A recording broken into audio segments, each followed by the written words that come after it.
नमस्कार दोस्तों, TP insights में आपका स्वागत है। आज की वीडियो में हम बात करेंगे एफएचपीएल टीपीए का क्लेम फॉर्म बी कैसे भरा जाएगा। क्लेम फॉर्म ए कैसे भरा जाएगा उसको लेके मैं ऑलरेडी एक वीडियो बना चुका हूं। उस वीडियो का लिंक मैं इस वीडियो के डिस्क्रिप्शन में दे रहा हूं, वो वीडियो भी आप लोग देख लेना। आज की वीडियो में हम बताएंगे कि क्लेम फॉर्म बी कैसे भरा जाएगा, क्या कुछ इसका प्रोसेस होता है, सपोर्टिंग में क्या क्या डॉक्यूमेंट्स लगेंगे।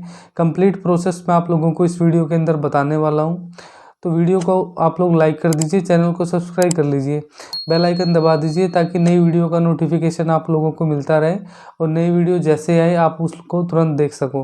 तो चलिए वीडियो को शुरू करते हैं।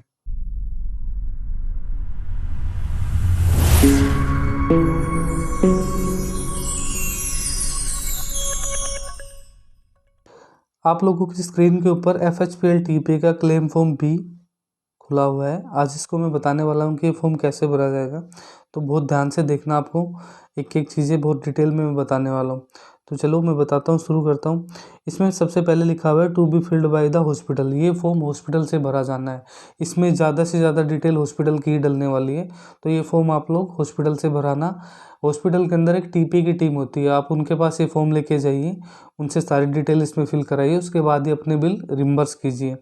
To be filled in block letters मतलब कैपिटल लेटर्स में भरना है फॉर्म। तो सबसे पहले डिटेल्स ऑफ हॉस्पिटल, हॉस्पिटल की डिटेल इसमें भरी जाएगी।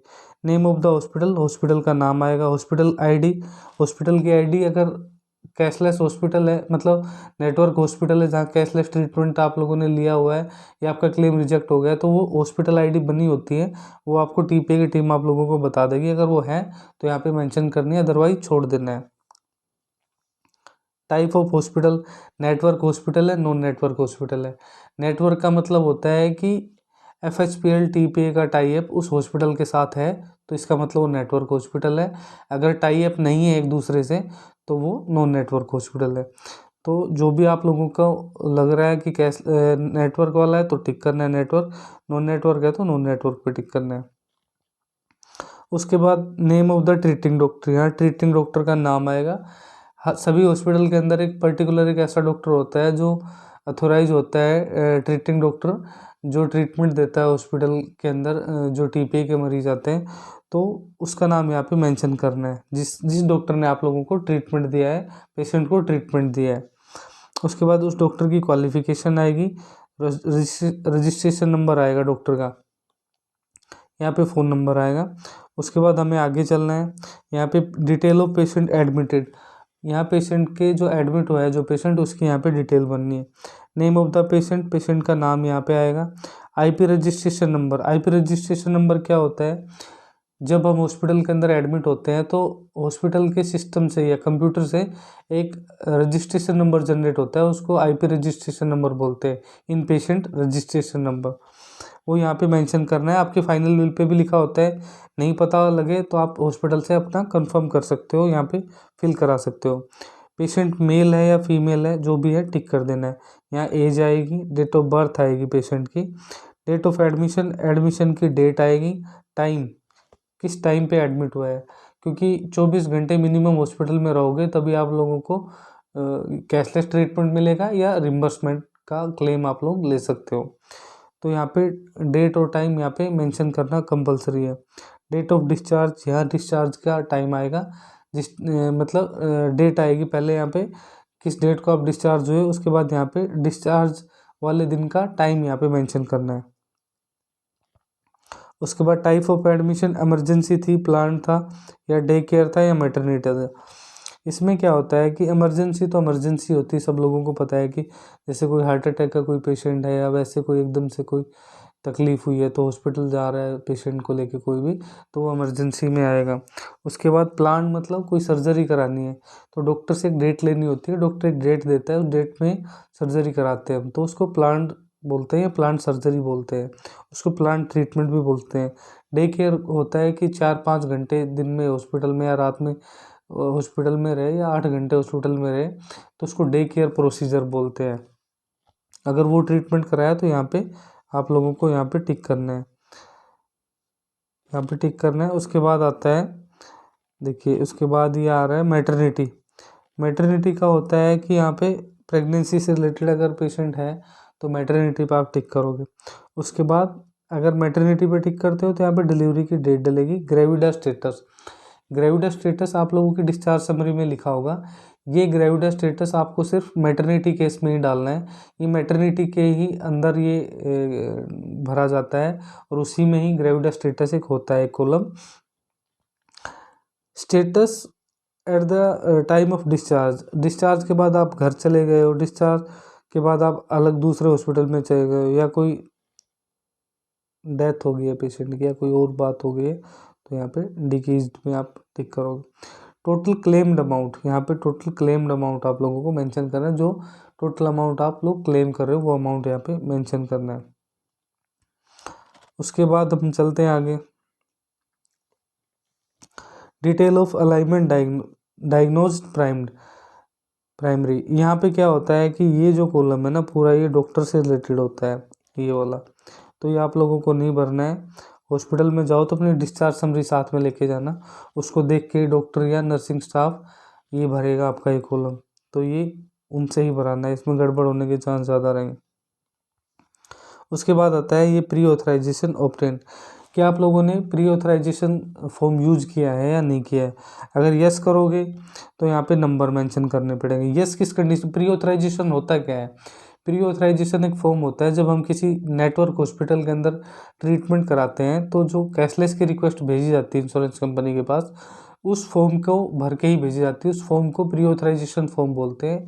और जब इंश्योरेंस कंपनी वहाँ पे क्लेम रिजेक्ट कर देती है तो क्लेम नंबर तो जनरेट हो ही जाता है, चाहे वो क्लेम रिजेक्ट हो या पास हो। तो अगर वो नेटवर्क हॉस्पिटल है तो आप लोगों को यस करना है कि हाँ प्री ऑथराइजेशन वहाँ पे हमने यूज किया है, और यूज किया है तो उसका यहाँ पे नंबर भी मेंशन करना पड़ेगा।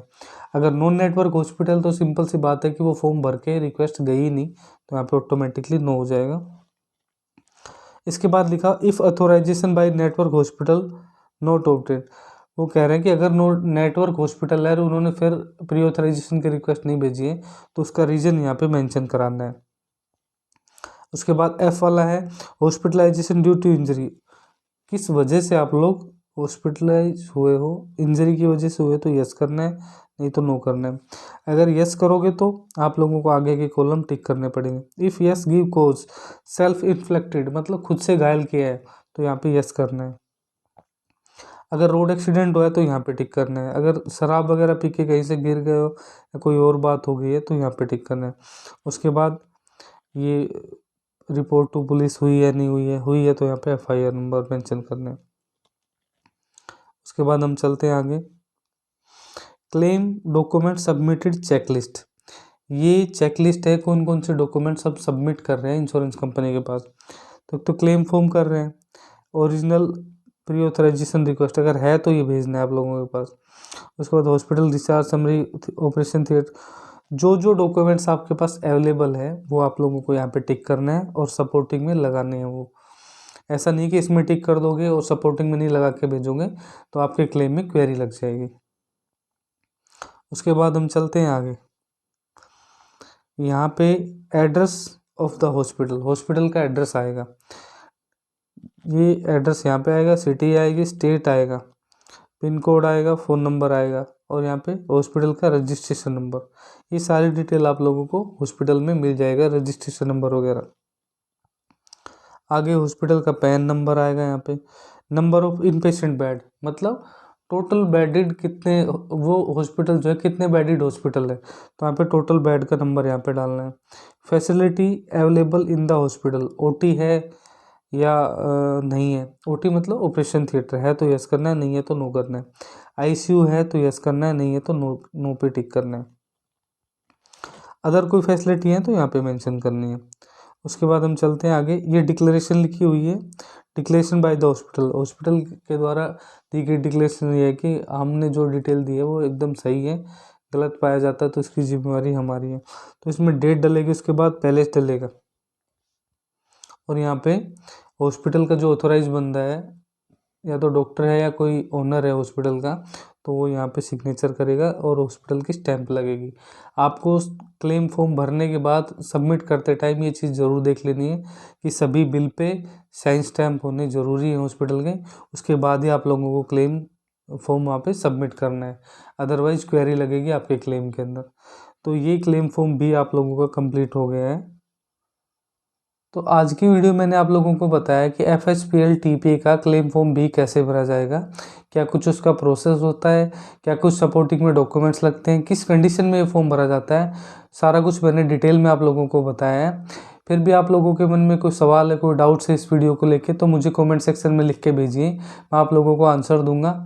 इसके अलावा भी आप लोगों को कोई हेल्थ इंश्योरेंस से रिलेटेड कोई सवाल पूछते हैं या आप लोगों के क्लेम में कोई क्वेरी लगी हुई है, तो उससे रिलेटेड भी आप लोग मुझसे सवाल पूछ सकते हो।